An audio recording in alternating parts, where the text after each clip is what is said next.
Assalamualaikum warahmatullahi wabarakatuh. Sahabat sekalian, berita terbaru mengatakan Mendak belak-belakan alasan RI perlu impor 500.000 ton beras.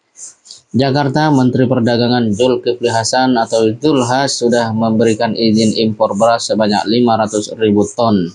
Alasan impor tersebut karena Kementerian Pertanian tak bisa memenuhi deadline atau batas waktu untuk memasok cadangan beras pemerintah CBP ke Perum Bulog.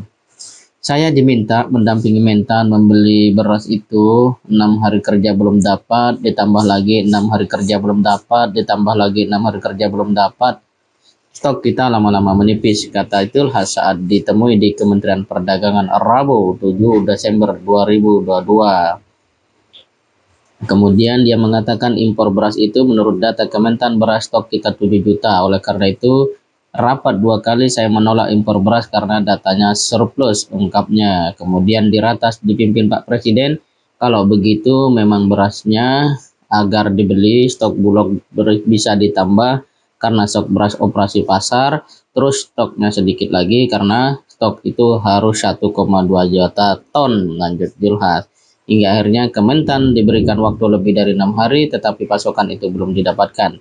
Oleh sebab itu, diputuskan izin impor beras berdasarkan hasil rapat terbatas atau ratas dengan Jokowi.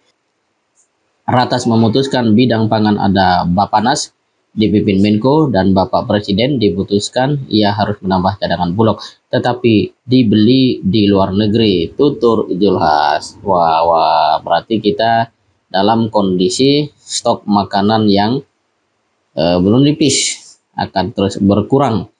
Jadi itulah yang menjadi sebuah legitimasi bahwa impor harus dilakukan. Ya, tidak apa-apa. Kita sekarang tidak boleh melakukan kritik ya terhadap siapapun, terutama pemerintah. Oleh karena itu kita berusaha untuk ya kalau nasihat boleh nggak kira-kira ya gitu kan.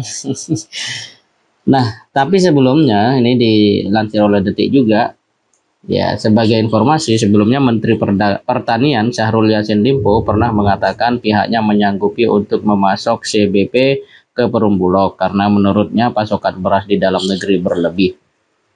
Mau 6 hari, mau 1 hari datanya ada kok panen. Juga sudah jalan dari tahun ke tahun kita overstock, katanya saat ditemui di kantor Kementerian Koordinator Bidang Perekonomian Jakarta Pusat 28 November 2022.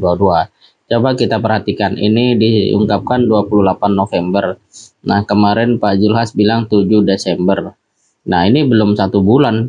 Ya, kenapa kemudian data dan kenyataan menjadi tidak sinkron? Nah, kemudian kalau kita lihat di narasi, baru pamer penghargaan swasembada, kok pemerintah malah impor ratusan ribu ton beras.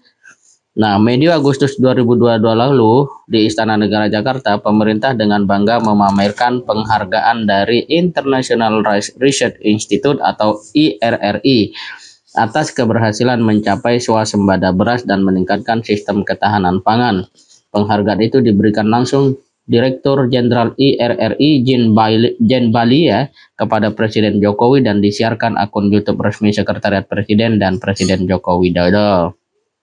Saat itu ia mengatakan pemerintah telah meresmikan 29 bendungan, 4.500 embung, dan 1,1 juta jaringan irigasi sejak 7 tahun terakhir. Inilah yang menyebabkan kenapa pada hari ini diberikan kepada kita sebuah sertifikat bahwa Indonesia dinilai memiliki sistem ketahanan pangan yang baik, sudah swasembada pangan, ujar Jokowi di Istana Negara 14 Agustus 2022. Nah, ya apa ya? Di awal sudah krisis ya, beras menipis maka perlu impor. Sebelumnya dapat sertifikat swasembada pangan. Lalu kalau seperti ini harus seperti apa kira-kira respon masyarakat ya, atau yang begitu-begitu dibiarkan saja gitu kan? Nah ya, ini kan sesuatu yang sebenarnya dalam teori ilmu politik ya tidak boleh juga terjadi, karena negara satu hukum, satu bangsa ya harus semuanya terlibat aktif ya sebenarnya. Yang tidak boleh harusnya kan menghina ya. Tapi kalau masyarakat bertanya kemudian ya mempertanyakan, itu kan memang hak masyarakat juga karena mereka hidup di Indonesia. Tidak perlulah kita di Indonesia ini mempertanyakan apa keputusan orang India, ya kan, orang Amerika, tidak perlu karena kita tidak berada di sana. Tapi kalau di Indonesia, di tempat kita menghirup nafas, ya, kita menghirup udara, kemudian mencari nafkah, makan dan minum, ya sudah barang tentulah satu sama lain harus saling memberikan penguatan. Nah, intinya persoalan yang dihadapi oleh pemerintah sekarang adalah mereka dalam tempo kurang 1 bulan bisa berada dalam situasi yang jauh ya berbeda.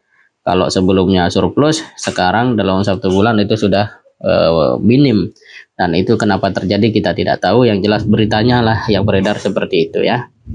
Nah, sahabat sekalian yang dirahmati Allah Subhanahu wa taala, ini tentu saja menurut narasi mencoreng klaim ya swasembada. Abdul Kholik, Senator DPD RI Dapil Jawa Tengah, heran mengapa tak lama setelah mengumumkan swasembada beras pemerintah malah memutuskan impor. Apakah benar sekarang sudah harus impor beras? Padahal belum lama pemerintah mengumumkan swasembada beras, kata Abdul Kholik di Jakarta Senin 5 Desember 2022. Impor beras menurut Kholik merupakan bentuk inkonsistensi keberpihakan pemerintah kepada petani beras. Ia menjelaskan saat ini petani beras sedang memasuki musim tanam padi sehingga stok beras petani mestinya masih cukup. Begitu impor dilakukan maka harga beras petani langsung jatuh. Bahkan baru ada rencana impor beras, harga gabah petani langsung turun, ujarnya ya. Nah, inilah yang harus menjadi bagian dari titik yang satu sama lain harus mengingatkan bahwa setiap keputusan pemerintah itu bukan sekedar akan memberikan sisi stok yang aman dari kalkulasi yang selama ini ada, tetapi juga apakah impor beras itu tidak merugikan petani, apakah impor beras itu ya tidak menjatuhkan harga gabah atau bahkan harga beras dari petani.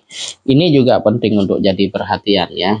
Dan karena itu Gubernur Jawa Timur Khofifah Indar Parawansa memastikan produksi beras di wilayahnya akan surplus hingga akhir 2022. Luas panen padi di Jatim mencapai 1,7 juta hektar dengan produksi padi sebesar 9,69 juta ton gabah kering giling GKG atau setara dengan 5,59 juta ton, kata Khofifah dikutip Antara di Surabaya. Data yang disampaikan Khofifah berdasarkan data sementara produksi pada padi ya tahun 2022 diterbitkan Badan Pusat Statistik. Khofifah menjelaskan pada November dan Desember 2022 luasan panen padi Jatim diperkirakan mencapai 171,46 ribu hektar dengan perkiraan produksi sebesar 980,8 ribu ton GKG atau setara dengan 637 ribu ton beras.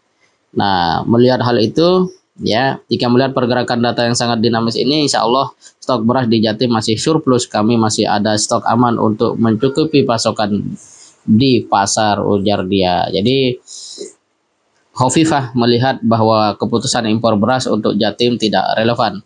Kami berharap agar pemerintah pusat tidak impor. Stok dalam negeri diserap dengan optimal oleh Bulog sesuai harga yang berlaku di lapangan sehingga membantu sekaligus mensejahterakan petani, ujar dia. Jadi keputusan untuk impor beras ini satu sisi memang ada alasannya, tapi di sisi lain alasan itu berbenturan dengan peringkat atau prestasi yang diambil oleh pemerintah sendiri. Di saat yang sama Pemda dalam hal ini adalah Gubernur Jawa Timur melihat bahwa keputusan impor beras itu sebaiknya tidak dilakukan ya, karena itu akan menghambat upaya untuk sama-sama membantu sekaligus menyejahterakan petani. Nah, yang mana sudah kalau seperti ini, semoga pemerintah dapat kembali melakukan evaluasi, mengeluarkan keputusan-keputusan yang tepat, benar, dan yang paling penting mensejahterakan rakyat. Demikian, terima kasih. Assalamualaikum warahmatullahi wabarakatuh.